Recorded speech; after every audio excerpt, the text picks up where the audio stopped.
Okay, welcome to part B of Module 5, Objective 1. And this time, again, just a reminder that mobile mapping in this case, we are referring to GPS and not as mobile mapping. We are considering it a mapping with a mobile device, not true mobile mapping. So just as a reminder for that. So now we're going to just describe the GPS segments. So this is, I alluded to this in my previous lecture. So now I'm just going to reiterate what they are and actually go into detail. So there are three major segments in GPS, and this is specific to GPS. This is not so much specific to other like international systems. So, but these generally all of them do have some form of this, but they may break it down differently. So then they call it Navstar GPS. Nobody ever really calls it Navstar. Everybody just refers to it as GPS, but it is the military version of that calls it Navstar. There's three segments: space segment, ground control, and user. Those are the three main parts. So let's talk about the first one, space. It says the GPS constellation consists of 24 satellites. It is 31 satellites. There are 31 satellites. And where there's like 27 of them are navigational, 3 of them are spares, or 4 of them are spares. And if one becomes unhealthy, they can just turn it on and just say, hey, now you're going to start sending out a signal. The satellites are set up in orbital planes. So again, a diagram would have been nice on this slide, but that's okay. It's probably in your readings. The orbital plane, there's 6 orbital planes with 4 satellites in each plane. And then, of course, we have an additional plane as well with more satellites. They've kind of sent more up there.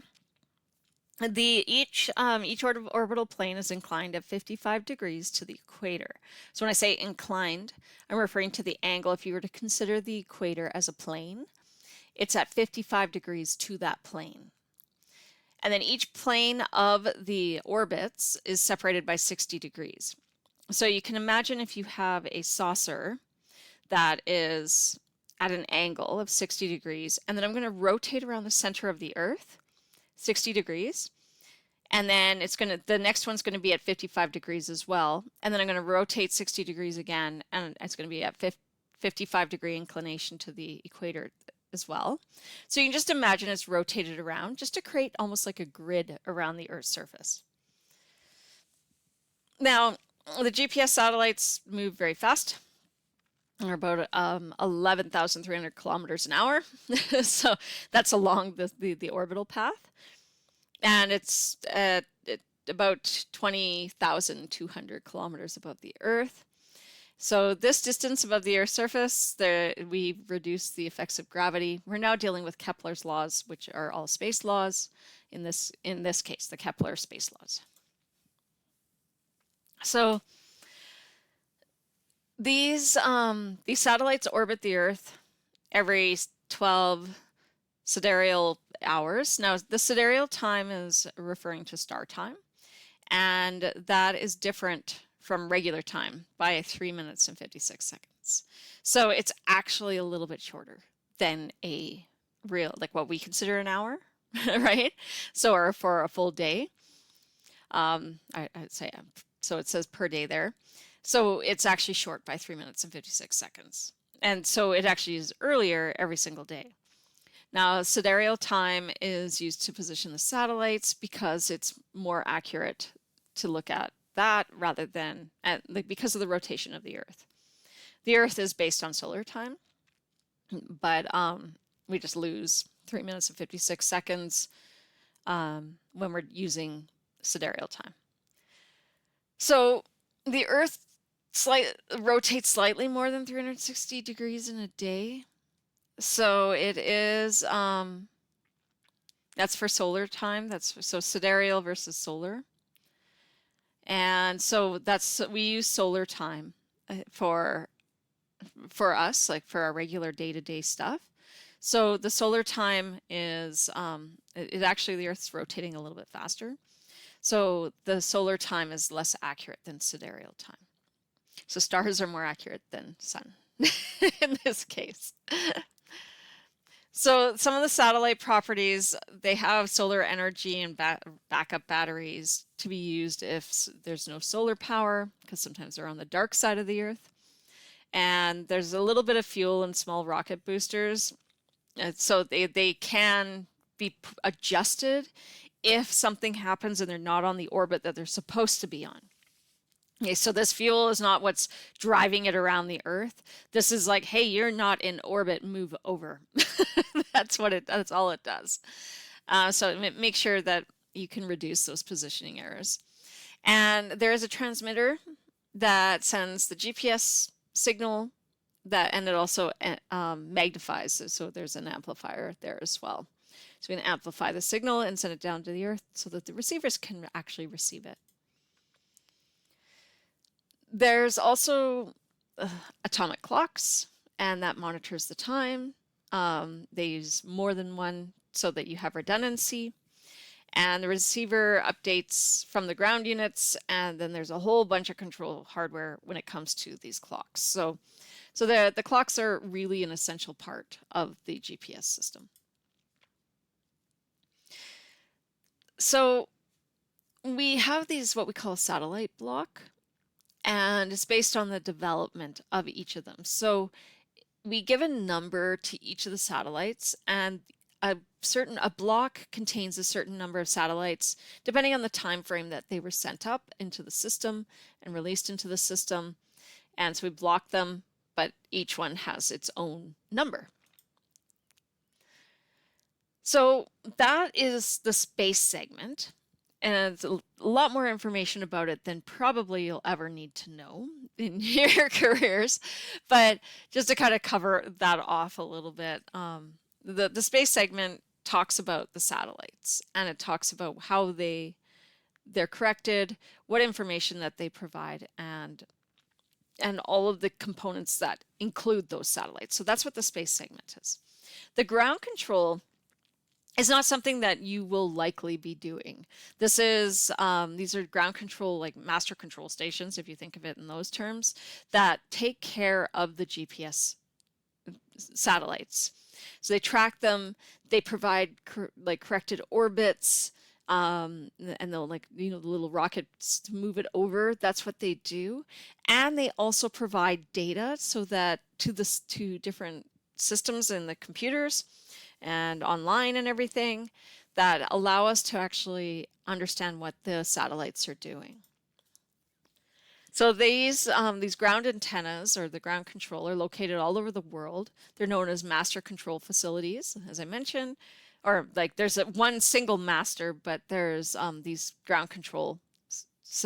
I call them master control stations, and I think it's just a difference between textbooks for this versus that one. But there's one single major control facility, which in this case, from this textbook, is a master control facility, and it's located in the 50th Space Wing at the Schriever Air Force Base in Colorado Springs. So if you want to see where all they are, then you can use this link and just go to any of those to the web page, and you can see where they all are located. So if you do really love GPS and you love the engineering of it, and you pursue engineering and want to work with it, then you could definitely go and hang out and live in one of those spots. So the information is collected from by this ground control station, and it's relayed to the master control station. The master control station does a bunch of calculations. You have humans there as well. It's not like just a robot, but they allow for it comes up with the information about the almanac, the ephemeris, and the clock corrections. So I get my almanac, which is precise orbital data that tells me where a satellite is, the ephemeris, which is the health of the satellite, whether it's healthy or not, and the current date and time that's on that satellite. And then the other one is the clock corrections, which is based on the ephemeris, and then they can provide those corrections to anybody that needs it. And they can also send it up to the satellite and say, hey, can you put this on your code? And then the code will include that. So the ground control also looks after the GPS time. So there is a timing system. And as we've mentioned many, many times, The origin starts on January 5th at midnight, so it's between the 5th and the 6th in 1980. And that is known as ours is Coordinated Universal Time, or UTC time. So each of the satellite transmits a time based on the starting point, and so it just kind of keeps running from there.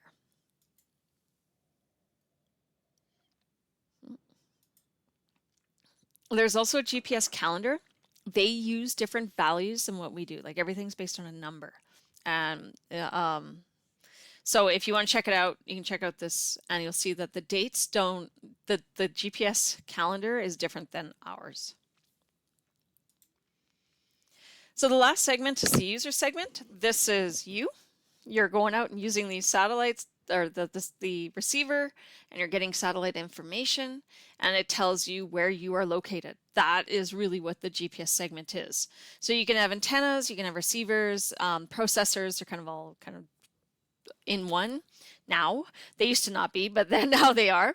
And from that, you can get position, altitude, velocity of the signals, and a relatively precise time.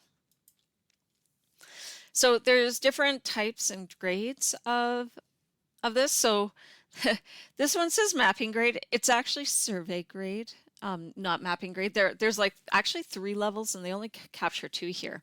But a survey quality GPS system, it gives you like millimeter or millimeter if you're staying still, centimeter accuracy if you are moving around.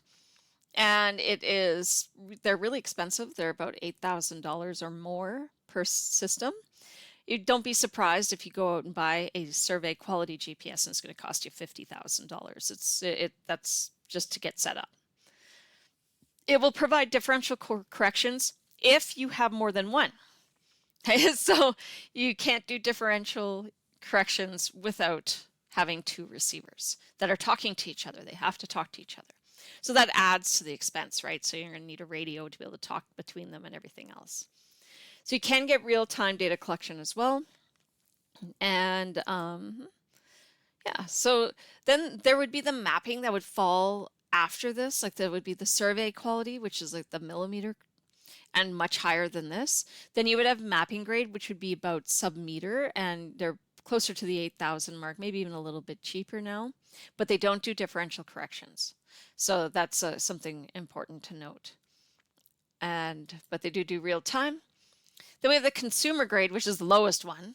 And so we get about 2 to 12 meters. So your handheld cell phone is like 2 to 12 meters in accuracy. Don't let any salesperson try telling you something different. Otherwise, you're going to be paying a heck of a lot more than the $1,000 that you pay for your phone. They're relatively inexpensive. I mean, it's not certainly not something you're going to go out and get for cheap. But you can get it for a couple $100s for sure. But you cannot post-process that data, so it doesn't maintain that. So there is a step that you can do that's called post-processing, and that would be for highly accurate stuff. And you need a survey quality GPS to be able to do that.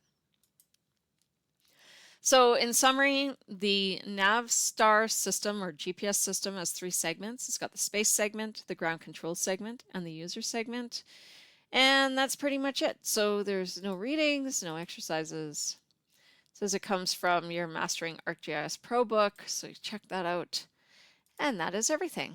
So I look forward to part C.